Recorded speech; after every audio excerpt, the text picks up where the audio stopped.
Bien, en esta ocasión toca hablar de la cuestión de las escuelas democráticas y ahí tenéis la portada de un libro señero sobre esta cuestión que se titula precisamente Escuelas Democráticas. Es un libro cuyos compiladores son Michael Apple y James Bean.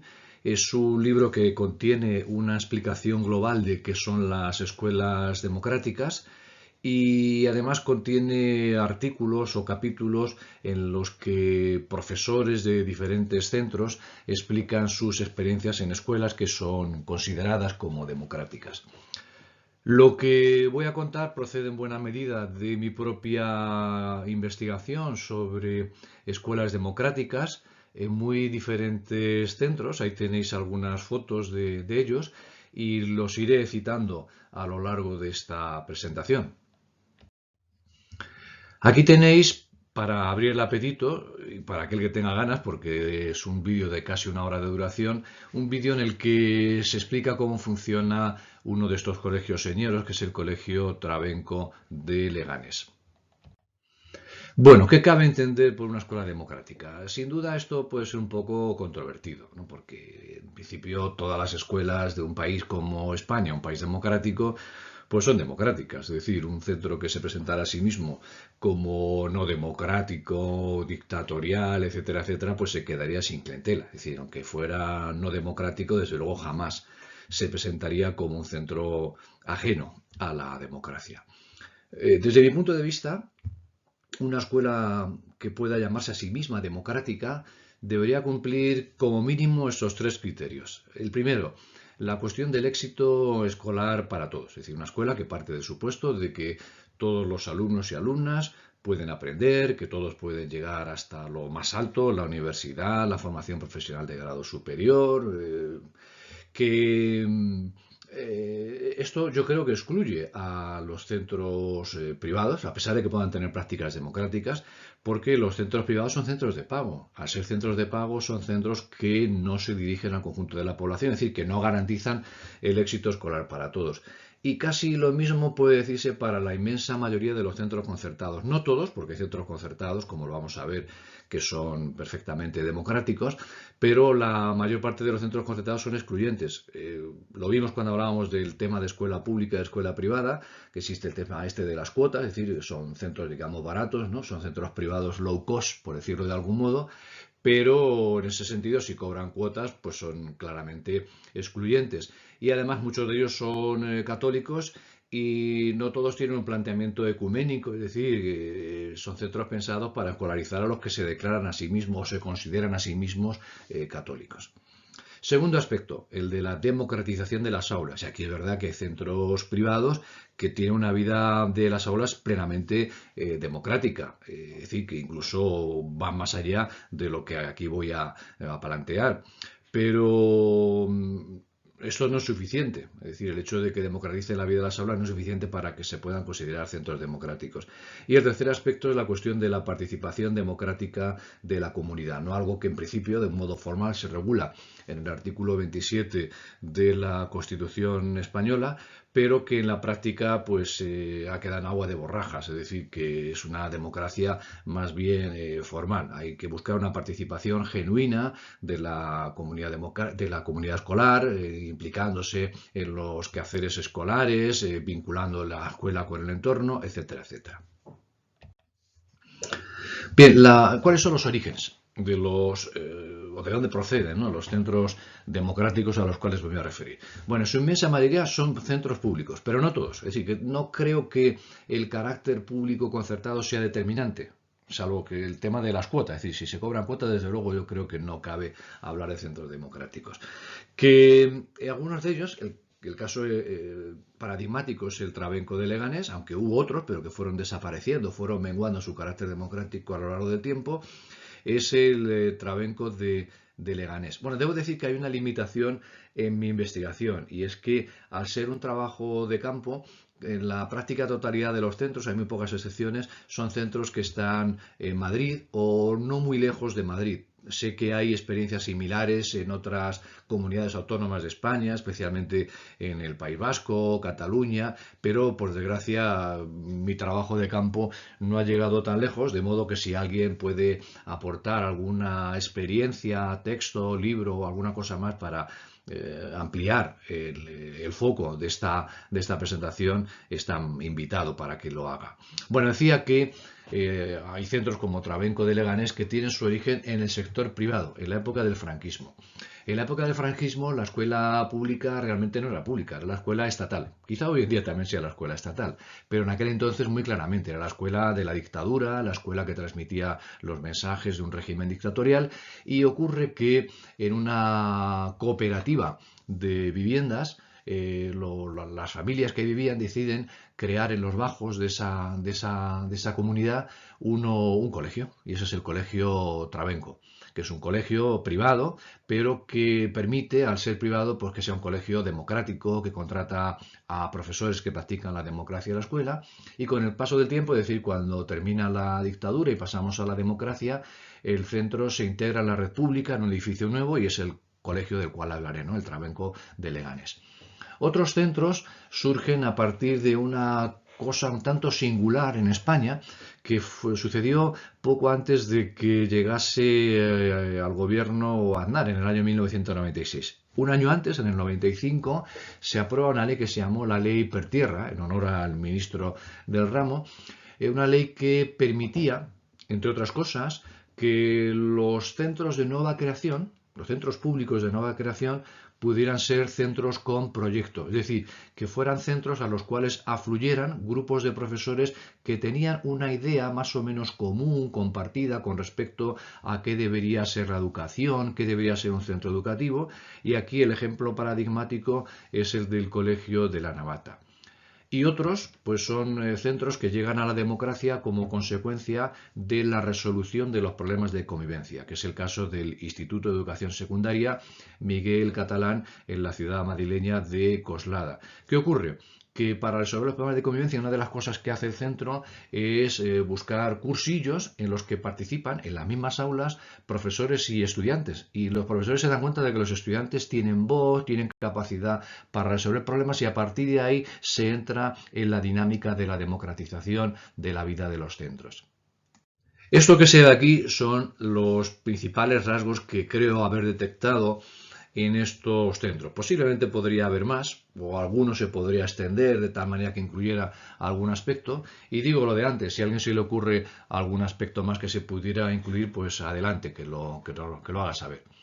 Los principales rasgos. Primero, el trabajo por proyectos, ¿no? El ir más allá de las asignaturas, incluso suprimir o no utilizar libros de texto.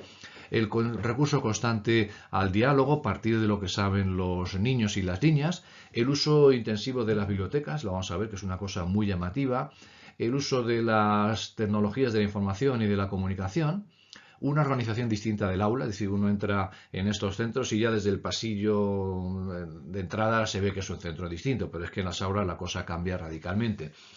La apertura al entorno, ¿no? El buscar otras fuentes de información y de formación y lo que he apuntado anteriormente, el tema de que se promueve una convivencia democrática.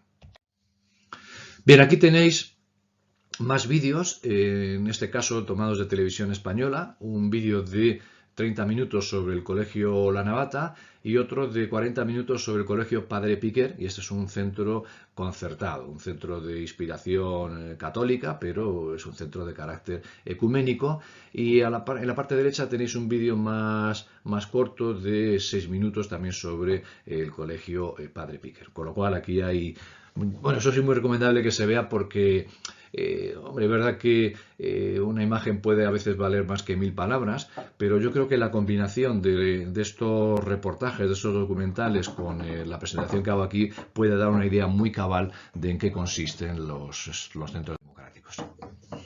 Bueno, el primer aspecto que decía era la cuestión de los trabajos por proyectos, del conocimiento globalizado, de ir más allá de la segmentación del conocimiento escolar en asignaturas, y por eso se habla de centros de interés, es decir, de partir de aquellas cosas que interesan a los alumnos.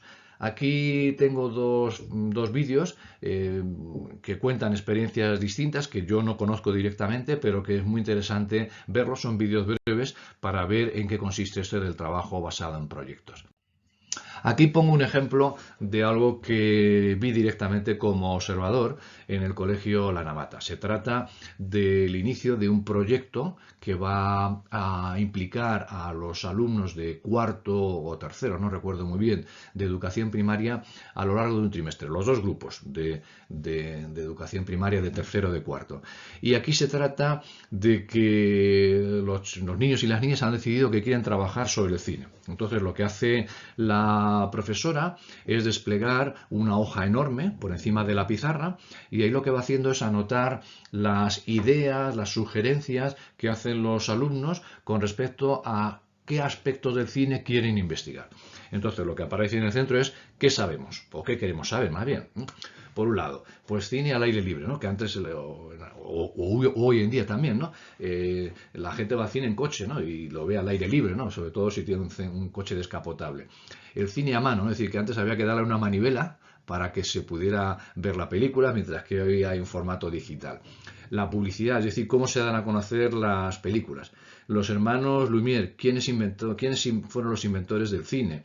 Antes el cine era mudo. En ciudades como Madrid tenemos la ciudad del cine. Antes eran blanco y negro. Pero hay más cosas que aparecen, ¿no? Por ejemplo, ¿cuáles eran las películas que estaban en cartelera cuando yo nací? ¿O cuáles eran las películas señeras cuando mis padres eran jóvenes o cuando se casaron? O no digamos cuando mis abuelos iban al cine. ¿O qué películas les han marcado más o les han gustado más? Es decir, que lo interesante de esto es que los niños y las niñas plantean sus inquietudes y corresponde a las dos profesoras, a las profesoras de estos dos grupos, a las dos tutoras, sentarse tranquilamente y decir, bueno, a ver, ¿cómo organizamos esto? Es decir, ¿cómo conectamos estas inquietudes de nuestros alumnos con el currículum o con los conocimientos que consideramos que son importantes o esenciales que se tienen que adquirir en la escuela? Es decir, cómo conectamos esto con contenidos matemáticos, con contenido de historia, yo qué sé, pues si hacemos un presupuesto de cuánto cuesta hacer una película, o el paso del tiempo, ¿no? Con esto que he dicho antes, de cuáles eran las películas señeras en la época de mis abuelos, de mis padres, de cuando yo nací, etcétera, etcétera. Es decir, que, insisto en esta idea, el currículum o los conocimientos significativos, importantes y demás deben estar en la mente de los profesores y profesoras, y lo importante es cómo conectar eso que consideramos, eso que digamos la sociedad adulta o la escuela considera imprescindible, cómo se conecta con las inquietudes que pueden tener los estudiantes. Bueno, esto lo digo en primaria, pero cabría decirlo también para la universidad, pero en fin, como dedicaremos un capítulo a la universidad, lo veremos más adelante. Aquí tengo un ejemplo de educación secundaria. Decir que en secundaria esto es mucho más difícil, esto de globalizar el currículum, porque en primaria hay una profesora o profesor tutor que se encarga más o menos de la mitad del tiempo curricular y que es una persona que puede dar cierta coherencia a todas las prácticas educativas en el grupo de alumnos. Pero en el caso de la secundaria es que podemos tropezar con 11 asignaturas, 11 profesores, de tal manera que es muy difícil coordinarse, y sobre todo si hablamos de profesores funcionarios, ¿no? Que cada uno puede interpretar el hecho educativo como le dé la gana. Bueno, aquí tenemos un ejemplo de un trabajo realizado a lo largo de un trimestre con alumnos de segundo de la ESO, y lo que hicieron fue trabajar la cuestión de las proporciones áureas. Ahí tenéis un link para ver qué es eso de las proporciones áureas en el caso de que no lo sepáis.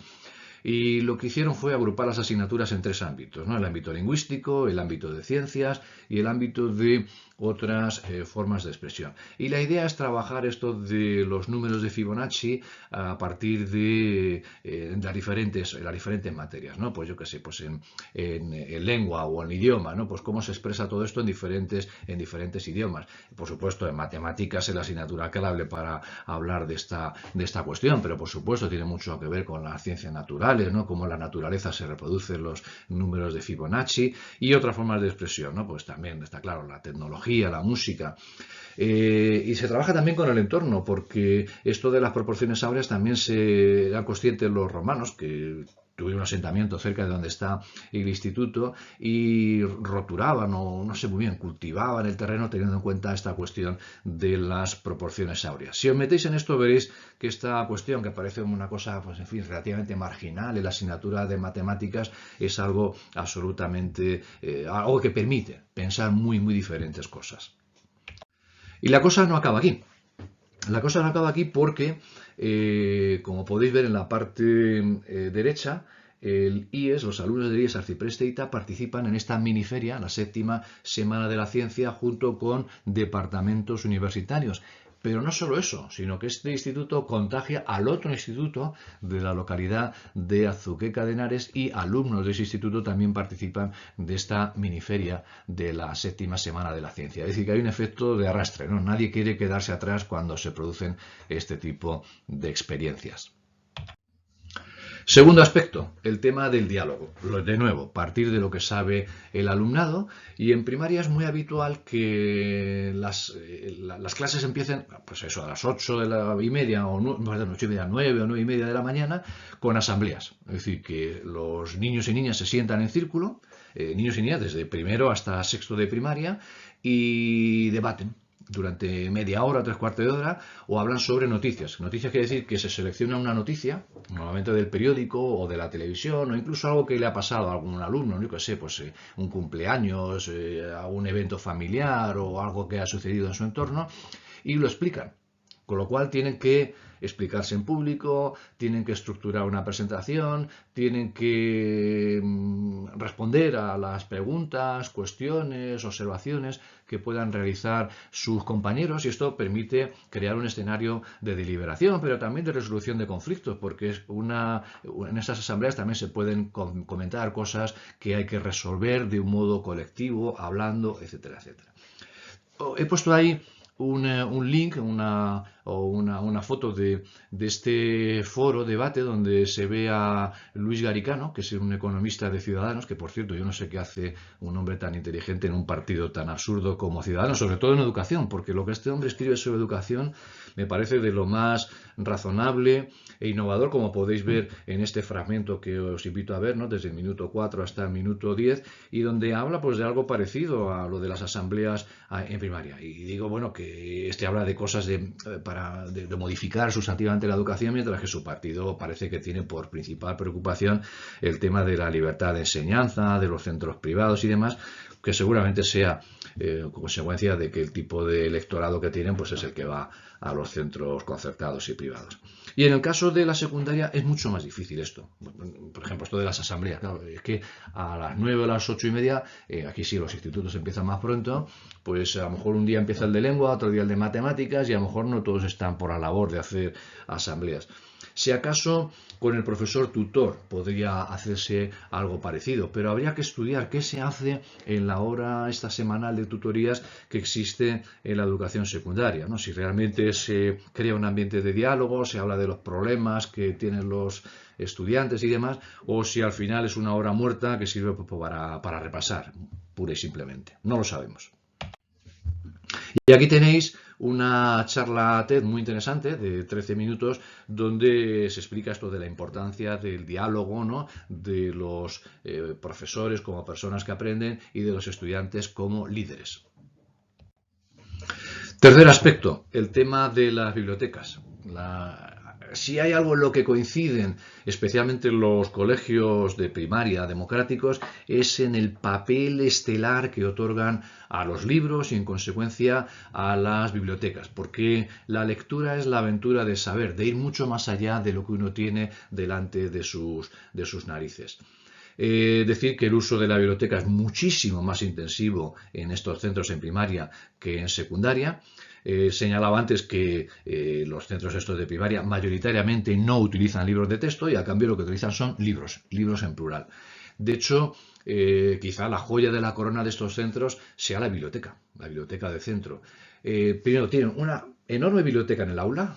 Ahí tenéis una foto de una posible biblioteca de aula, donde los niños, pues, bueno, ojalá tuviéramos así el diseño de los centros de esta manera. Por cierto, decir que un colegio como La Navata tuvo la suerte de ser un centro de nueva creación hace los años 90, y las profesoras intervinieron en el diseño hasta cierto punto de la arquitectura del centro, y de cómo debía ser el patio de recreo y cosas por el estilo. Es algo muy interesante.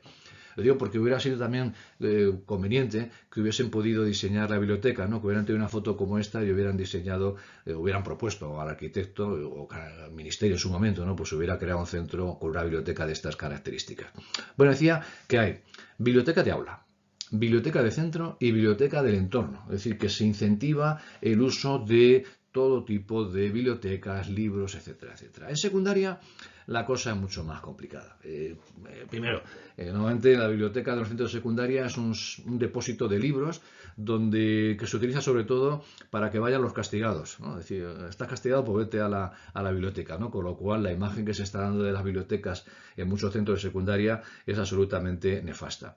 Pero en esos centros democráticos se hacen cosas, ¿no? Como por ejemplo las lecturas dialógicas, que consisten en leer textos breves que se pueden leer en poco tiempo, y en estas lecturas dialógicas participan los alumnos del curso correspondiente, el profesor, y también se invita a personas ajenas al aula, que pueden ser pues madres de alumnos, el bedel de centro que puede tener, o la bedela, ¿no? que tiene un hueco y puede participar. Existe también la biblioteca tutorizada, que es sobre todo es ayudar a hacer los deberes, ¿no? Una vez que termina el horario escolar, pues voluntarios, que pueden ser de nuevo familiares, estudiantes de universidad que quieren participar, que se dedican pues a esto, a la biblioteca tutorizada. Y el taller de creación literaria, ¿no? Que esto tiene mucho que ver con la asignatura de lengua, ¿no? El promover el que los estudiantes sean capaces de escribir cuentos, pequeñas novelas y cosas por el estilo. Bueno, pues se trata de algo tan simple como esto, desarrollar la competencia lectora. Que la competencia lectora no es simplemente decodificar textos escritos, no soy capaz de saber qué está escrito ahí, sino que se trata de ser capaz de identificar y negociar distintos puntos de vista sobre el mismo tema. Recuerdo que en un centro de profesores, una profesora de bachillerato decía que ella lo que hacía, era una profesora de historia, que lo que hacía era en lugar de utilizar un solo libro de texto, decía a cada alumno comprarse un libro de texto de una editorial distinta. Entonces lo que hacían era ver cómo se explicaba el mismo tema, el tema 1, el tema 2 o el tema 3, en cada uno de estos libros de texto de muy diferentes editoriales. Bueno, yo creo que habría que ir mucho más allá de los libros de texto. Es decir, si se trata de hablar, por ejemplo, yo qué sé, sobre la Revolución Francesa, pues se pueden leer muy diferentes libros sobre esta cuestión. Bueno, libros, digamos que no sean enormes, pero que se puedan leer en el marco de la asignatura, o por lo menos artículos de revistas y cosas por el estilo. Y en definitiva, bueno, pues esto permite la lectura de textos complejos y largos, y además es una de las cosas que evalúa PISA, ¿no? La capacidad de interpretar, de leer diversos tipos de texto. Aquí tenemos datos de una encuesta ya un poco antigua, 2005, publicada en Cuadernos de Pedagogía, donde se observa pues, que hay un uso pues, claramente, manifiestamente mejorable de las bibliotecas escolares, ¿no? Pues que, como podéis ver ahí, la mayor parte de los profesores de secundaria no va a la biblioteca con sus alumnos, muy pocos facilitan el uso o el acceso a la biblioteca, que más del 60% de los profesores declara no recomendar nunca lecturas al alumnado, y yo diría que así nos va, que cuando se lee algo normalmente son libros de literatura, lo cual no está nada mal, por supuesto, pero también se pueden leer libros de matemáticas, libros de ciencias naturales, libros de historia, en fin, hay un montón de materias en torno a las cuales se pueden leer libros, y para que el libro cobrase importancia habría que modificar radicalmente la manera en que enseñamos, que es algo de lo que también se ha hablado a lo largo de este curso. El tema de las TIC. Bueno, con respecto a esto, la verdad es que en estos momentos yo no diría gran cosa, porque cuando empecé a hacer esta investigación, hace ya más de 15 años, no estaba generalizada la presencia de las tecnologías de la información y de la comunicación. Pero hoy en día prácticamente en todos los centros te encuentras con que hay ordenadores, conexión a Internet, hay un reconocimiento teórico de la importancia de las TIC. Decir que no siempre fortalecen el aprendizaje, que en muchas ocasiones el uso de las TIC significa, pues en lugar de utilizar un libro de texto en formato papel, ¿no? Eso que en inglés se llama el hard copy, pues lo que hacen es tener el mismo contenido en una tableta. Aunque, bueno, la tableta siempre tiene un elemento interactivo que hace que el aprendizaje sea, por lo menos, algo diferente al aprendizaje tradicional con un libro de texto en formato papel. El quinto aspecto, la organización del aula. Ya he dicho un poco antes, ¿no?, que las aulas son, en primaria, de estos centros son distintas a lo que uno piensa que es un aula. Cuando uno entra en un aula de estos centros, pues a veces es que no sabe ni dónde está la mesa del profesor o profesora, porque la profesora en realidad está circulando permanentemente y su mesa a lo mejor no se ve porque está ocupada por papeles, por objetos que han elaborado los alumnos y cosas por el estilo. Están las paredes llenas de pósters, de actividades que han hecho los chavales y chavalas, y por supuesto está la biblioteca. En el aula, las aulas de secundaria, pues son un poco como las aulas de las universidades, ¿no? Pues una austeridad ornamental, es decir, que uno entra ahí y no sabe si estás en un aula, en un instituto de secundaria, en una universidad, en un hospital psiquiátrico o donde sea. Y una de las cosas que yo resaltaría en la organización del aula es el recurso a los llamados grupos interactivos. Tenéis ahí 3 vídeos que explican qué son los grupos interactivos. Uno a cargo de Ramón Flecha, que es quizá uno de los principales promotores de este tipo de actividad en España. Tenéis también un ejemplo de una comunidad de aprendizaje y también un ejemplo de un centro concertado o privado. Como ahí lo tenéis, pues la mejor explicación está en los propios vídeos y yo no me enrollo mucho más. Aquí tenéis algo que debería ser ya la tónica dominante en los centros escolares, ¿no? Porque esto se puede hacer, ¿no? Se podrían tirar las paredes de ladrillo y hacer estas paredes de cristal, ¿no? Ojalá empezáramos a tener centros con este tipo de distribución de los espacios.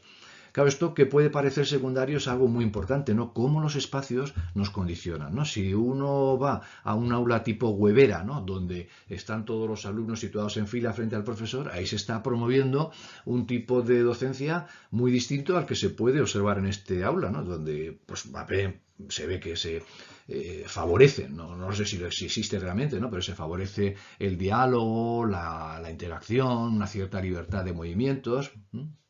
Y sobre todo el que sea visible, decir, bueno, ¿qué está ocurriendo? ¿Cómo están funcionando la gente de las diferentes aulas?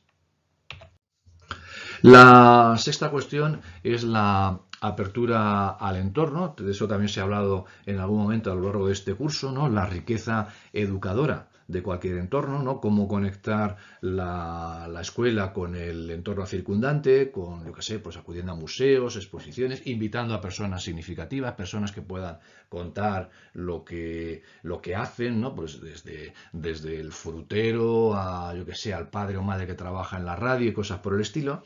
Y sobre todo aquí me centro en una táctica o en una actividad relativamente reciente, que es esto del aprendizaje-servicio. Y una vez más, no me enrollo, lo tenéis ahí tenéis a uno de los principales promotores del aprendizaje-servicio, que es Juan de Vicente, que es precisamente profesor en el Instituto de Coslada que he citado al comienzo de mi intervención. Y el séptimo aspecto es la cuestión de la convivencia democrática, que en estos colegios va mucho más allá del Consejo Escolar de Centro, lo vamos a ver en la siguiente diapositiva, que se trabaja fomentando que los representantes de aula sean realmente representantes de aula, que se reúnen en asambleas tanto de aula como de centro, que lo de la resolución de la convivencia implica el que existan mediadores, ¿no? Alumnos de los cuales todo el mundo sabe que son personas a las que se puede acudir en caso de que haya problemas de convivencia, o también puede haber contratos con el alumnado y su familia, ¿no? Que la familia, por ejemplo, se comprometa a que el alumno pues llega al centro habiendo desayunado, que llega con todo el material escolar y cosas por el estilo. Ahí tenéis 2 vídeos que no son el mismo, eso es la primera parte y la segunda parte, donde de nuevo Juan de Vicente explica la cuestión de la resolución de problemas. Y al igual que he dicho anteriormente, pues lo mejor es ver el vídeo para que veáis cómo determinados centros escolares son capaces de hacer frente a esta cuestión. Y aquí tenía lo que decía antes, ¿no? El tema de la estructura organizativa. Pues si os metéis en esta página web podéis ver que la estructura organizativa del Colegio Trabenco es bastante compleja. Yo creo que a veces mi presión, ¿no?, es que casi convierte a los padres en profesionales de la educación, pero en fin, la cosa funciona bien y lleva funcionando así varias décadas, con lo cual, ¿quién soy yo para meterme en camisa de 11 varas y criticar esta organización, entiendo, compleja de la participación democrática? Bien, conclusiones. Más que conclusiones esta vez, yo lo que haría sería una invitación a la reflexión. Sí, ¿son realmente mejores las escuelas aquí llamadas democráticas que el resto? ¿Y cómo podríamos demostrarlo, no? Porque esos son trabajos de tipo cualitativo, ¿no? Y a las políticas públicas les interesan mucho los datos. Es decir, bueno, obtienen mejores notas, ¿qué trayectorias tienen? Pues bueno, pues esto requeriría hacer otra investigación. Pero lo que más me preocupa es esto, lo que digo a continuación. Y si es así, ¿por qué no hay muchas más? Es decir, si las escuelas democráticas funcionan tan sumamente bien, ¿por qué en lugar de ser una excepción no son la regla? Y ya para acabar tenéis ahí una entrevista, podéis activar los subtítulos en castellano, a este analista de la educación, que es Henri Giroux, donde habla de, no es que hable exactamente de escuelas democráticas, pero habla de en qué medida o por qué nuestras escuelas deberían crear ciudadanos democráticos, autónomos, etcétera, etcétera. En fin, y con esto termino esta presentación.